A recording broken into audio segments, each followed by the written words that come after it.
इसमें 8 मार्च को महिला दिवस का अवसर पर कई स्पोर्टिंग इवेंट्स का शानदार आयोजन किया गया। लीग में करीब 2 लाख बेटियों ने भागीदारी की। ये देखकर अच्छा लगता है कि भारत की नारी शक्ति देश में हो रहे स्पोर्टिंग ट्रांसफॉर्मेशन में अहम भूमिका निभा रही है। साथियों, मेरा हमेशा से यह आग्रह रहा है कि आप सभी अपनी फिटनेस पर जरूर ध्यान दें। अंतर्राष्ट्रीय योग दिवस में अब 100 दिनों से भी कम समय बचा है। पूरी दुनिया में योग के प्रति आकर्षण भी लगातार बढ़ रहा है। अफ्रीका के जिबूती में अलमिस जी अपने अरविंद योग सेंटर के जरिए योग को बढ़ावा दे रहे हैं। वे यहाँ की कई और जगहों पर भी लोगों को योग सिखाते हैं।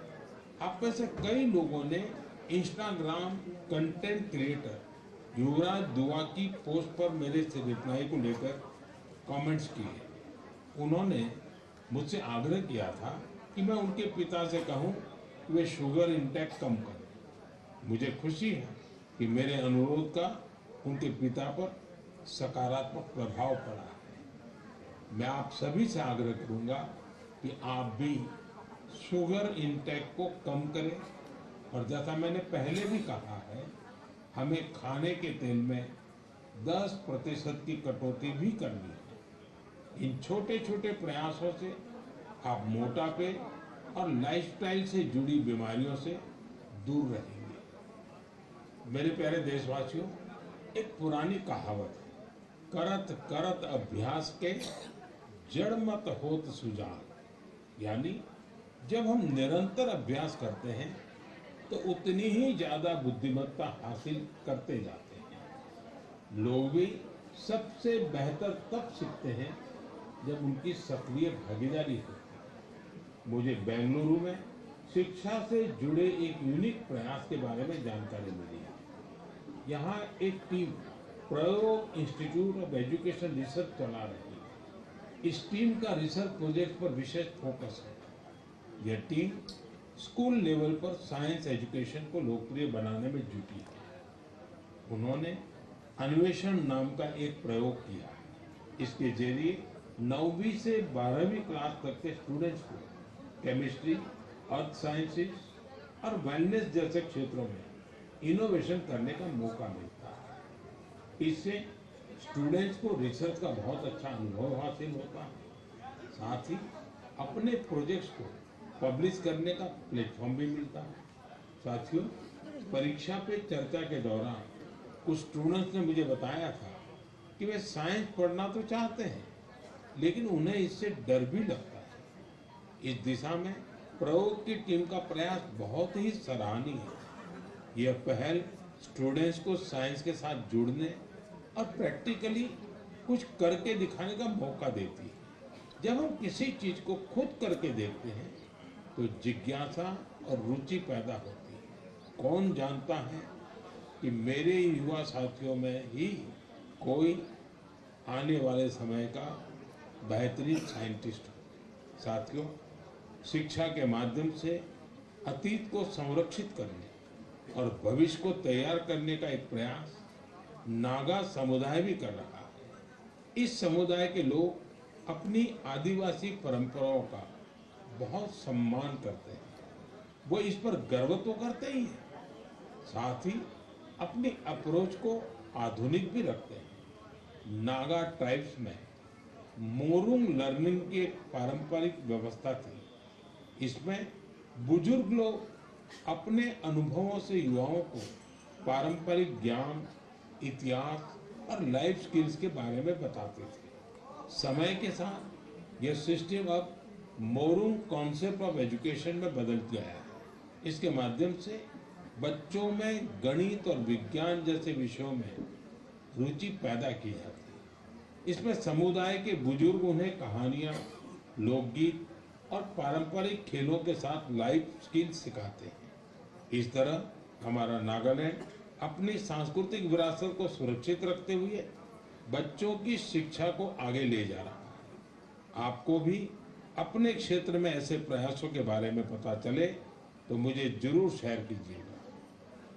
मेरे प्यारे देशवासियों, देश के कई हिस्सों में गर्मियों की शुरुआत हो चुकी है। यानी ये समय जल संरक्षण के अपने संकल्प को फिर से दोहराने का है। पिछले 11 वर्षों में जल संचय अभियान ने लोगों को बहुत जागरूक बनाया है। इस अभियान के तहत देश भर में करीब 50 lakh artificial water harvesting structure बनाए गए।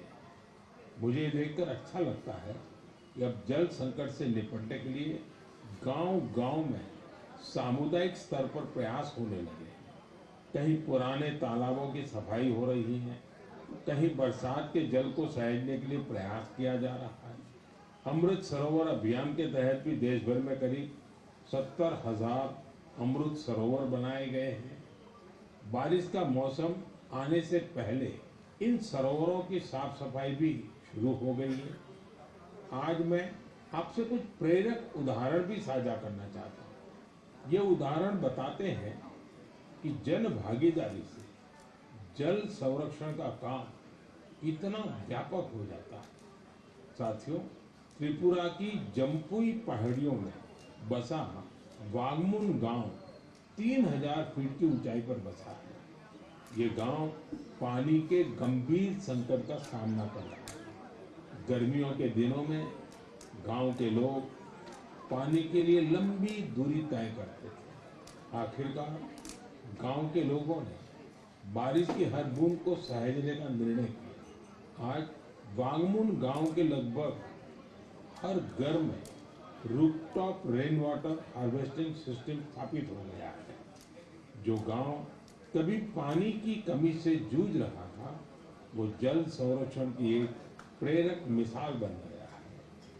साथियों, इसी तरह छत्तीसगढ़ के कोरिया जिले में भी एक अनोखी पहल देखने को मिली।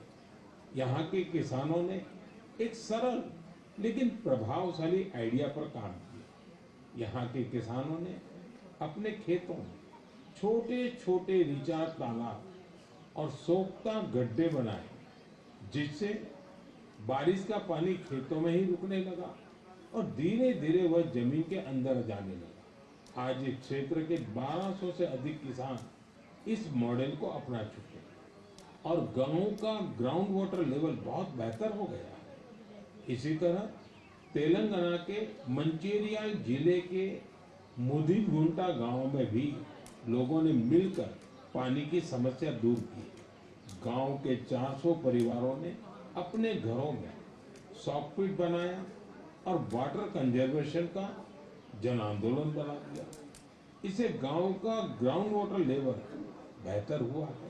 साथ ही प्रदूषित पानी की वजह से होने वाली बीमारियां बहुत कम हो गई हैं। मेरे प्यारे देशवासियों, हमारे मछुआरे भाई बहन सिर्फ समुद्र के योद्धा नहीं है, बल्कि वे आत्मनिर्भर भारत की एक मजबूत नींव भी है।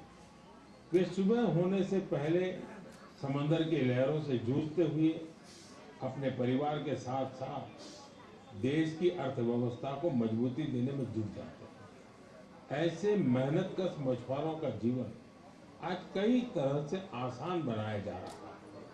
चाहे बंदरगाहों का विकास हो या मछुआरों के लिए बीमा, ऐसी कई पहल उनके बहुत काम आ रही है। हम जानते हैं कि समंदर में उनकी गतिविधियों को मौसम का रुख बहुत प्रभावित करता है। इसे देखते हुए टेक्नोलॉजी के जरिए भी उनकी पूरी मदद की जा रही है। मुझे बेहद खुशी है कि ऐसे प्रयासों से हमारा फिशरीज सेक्टर न केवल समृद्ध हो रहा है, बल्कि कुछ नया करने का जज्बा भी बढ़ रहा है। आज फिशरीज और सीवीड के क्षेत्र में नए नए इनोवेशन हो रहे हैं और हमारे मछुआरे भाई बहन आत्मनिर्भर बन रहे हैं। ओडिशा के संबलपुर की सुजाता भुयान जी एक गृहिणी थी, लेकिन वो कुछ नया करके अपने परिवार की और मदद करना चाहती थी। इसलिए कुछ वर्ष पहले उन्होंने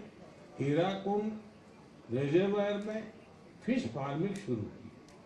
शुरुआती दिन उनके लिए आसान नहीं थे। मौसम में होने वाले बदलाव, मछलियों के खाने का प्रबंध और घर की जिम्मेदारियों के साथ संतुलन बनाने में जैसी कई चुनौतियां थी, लेकिन उनका हौसला अडिग था।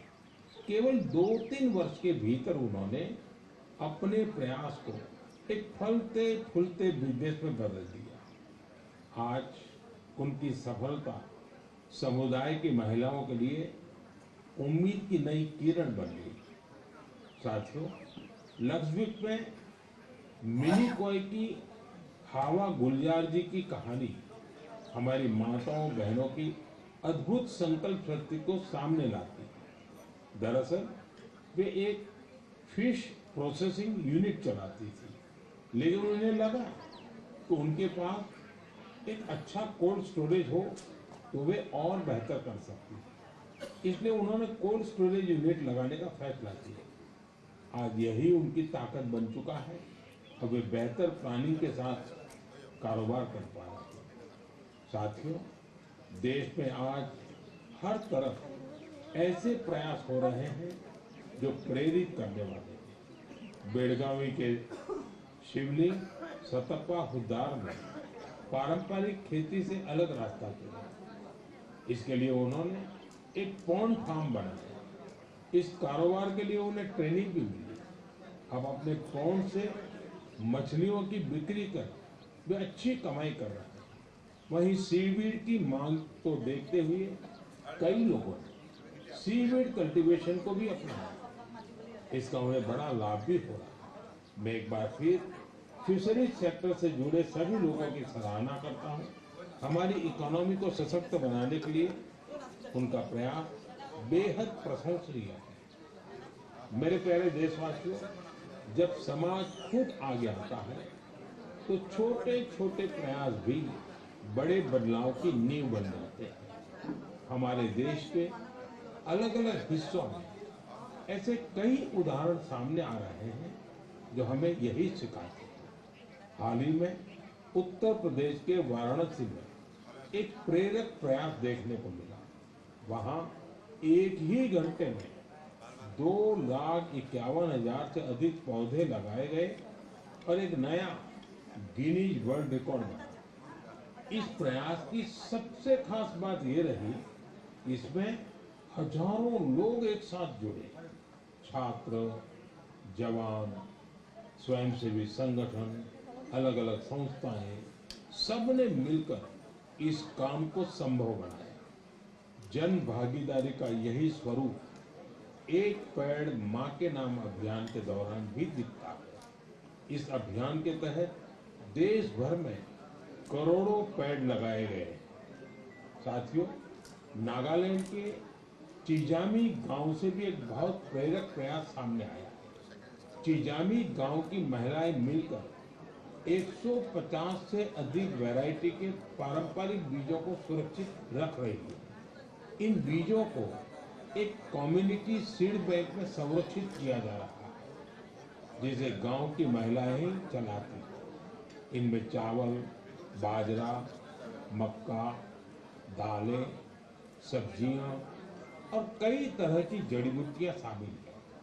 यह एक ऐसा प्रयास है जिसमें ज्ञान भी सुरक्षित है, परंपरा भी जीवित है और आने वाली पीढ़ियों के लिए एक मजबूत आधार भी तैयार हो रहा है। साथियों, आज जब दुनिया जलवायु परिवर्तन जैसी चुनौतियों का सामना कर रही है, तब ऐसे प्रयास हमें यह बताते हैं कि समाधान हमेशा कहीं दूर नहीं होता। कई बार हमारे अपने पारंपरिक ज्ञान और सामुदायिक प्रयास ही हमें सबसे मजबूत रास्ता दिखाते हैं। मेरे प्यारे देशवासियों, आज आप देश के किसी छोटे बड़े शहर में जाएंगे तो एक बदलाव आप जरूर नोटिस करेंगे। आपको बड़ी संख्या में घरों की छत पर सोलर पैनल लगे हुए दिखाई देंगे। कुछ साल पहले तक ये इक्का दुक्का घरों पर ही दिखता था, लेकिन आज पीएम सूर्यघर मुफ्त बिजली योजना का प्रभाव देश के कोने कोने में दिखने लगा। इस योजना की वजह से गुजरात के सुरेंद्रनगर जिले की पायल मुंजपरा के जीवन में बहुत बड़ा बदलाव आया। उन्होंने सूर्य पहल के माध्यम से सोलर पावर टेक्नोलॉजी की ट्रेनिंग ली और 4 महीने का सोलर पीवी टेक्नीशियन का कोर्स पूरा किया। अब वो एक कुशल सोलर टेक्नीशियन बन गई है। पायल एक सोलर उद्यमी के तौर पर अपनी पहचान बना रही है। वो आसपास के जिलों में सोलर रूफटॉप इंस्टॉलेशन का काम करती है और इससे उन्हें हर महीने हजारों रुपए की आय होती है।